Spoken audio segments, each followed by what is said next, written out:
Hi there, it's Natasha and thank you so much for joining me today. We are going to do a really quick video and quick technique today. I'm going to start off by using some cracked pistachio and tumbled glass distress oxide inks to create a base layer for my stamping. This technique today, I'm going to call it like a reverse frame technique. And this is just a really good card design that you can kind of use for any occasion, and it's a really good one to kind of have up your sleeve if you can't think of a layout whilst you're sitting in your craft space. So I'm just adding a kind of light layer of these two colours. You could definitely do as many colours as you want, or use any other medium that you want to create a background as well. Now I am using some Tim Holtz watercolour paper today because that's what I like to blend my oxides on, but again, use whatever works for you. And then I'm going to take some Salty Ocean and Peacock feathers, and this is kind of a darker version of each one of those lighter inks. Now I must admit that the Peacock feathers isn't quite true to colour here on camera. It's kind of coming up a bit more blue, but if you have that in your stash you will kind of know what colour it is. I guess those ink pads there kind of show you a little bit better what the colour is.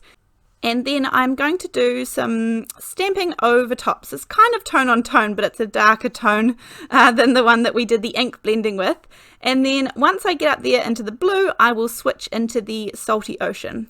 So I'm just using 4 different stamps here, and I will link the stamp set and all of the supplies used today down in the description box below. But you can see that once I get up there, I'm going to switch over to the Salty Ocean, and that will be the next part. Now, I think if you wanted the leaves and things to be a little less out there and a little less prominent, then you could just use the same ink pads to stamp that you did the blending with. But I wanted it to be a little bit darker and stand out a little bit more than that. So that's why I went for a slightly darker tone. And also, you need to remember that when stamping with oxides, they aren't the best stamping ink. They definitely aren't the worst either. So I wasn't really going for a clean, crisp image, and the stamp set reflects that. It's not a kind of clean, crisp stamp set. So yeah, just bear that in mind when you are stamping with the oxides, especially because I was using acrylic blocks and not like a stamping platform or anything.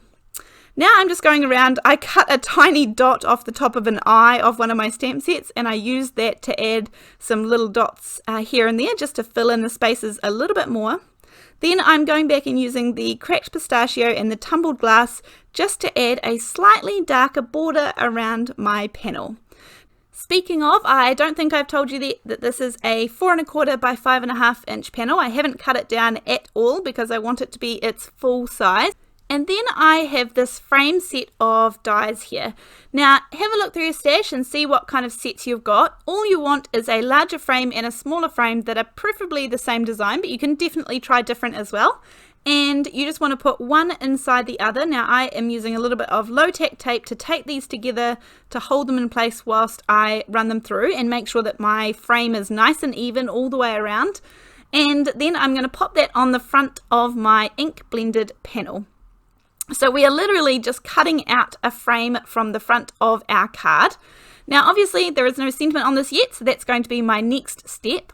And even though this is low-tack tape, I do want to be really careful and slow when removing it from my ink blended panel because I've put in all this effort, so I really want to make sure that I don't ruin it at the last minute.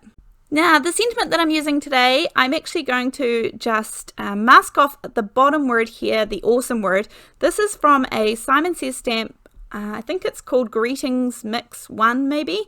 And the sentiment says, just a card to say you're awesome. However, I have taken away the bottom word there, awesome, masked it off because I want to use a bigger awesome. So it's from the same stamp set, and I have actually cut apart the stamps to get the larger sized awesome, but I wanted to definitely highlight that word, so I'm stamping it in the same VersaFine Onyx black ink. And then we just need to pop this card together. It comes together really fast. This is a quick card to make, and you can just pop any sentiment there in the middle. I am using some nice skinny foam tape. This is the foam tape from Alina Crafts, and I've used both sizes of it here. Now I've said this before when I'm using foam tape and I really want to line something up well. foam tape can often not be very forgiving when you put it down and then you make a mistake. So I always add some liquid glue to the back of my foam tape, so I still get the nice dimension of the foam. However, it means that I have that wiggle time that liquid glue gives you. So I'm going to pop this down on my card base, which is a 110 pound Nina Solar White card base. And then I'm just going to take off the foam tape from the center here and pop this in the middle. So you can see that we've got everything except the frame in this card, hence why it's a reverse frame technique. So you could leave it there, but you know me, I like to add a couple of little bits and pieces. I'm just adding some tiny little dots of the white Nuvo drops. I think it's called white gloss. And these will actually pick up the color of the distressed oxides behind them. So they will kind of end up blending in as well.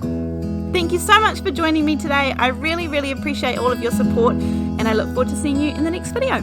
Thanks, bye.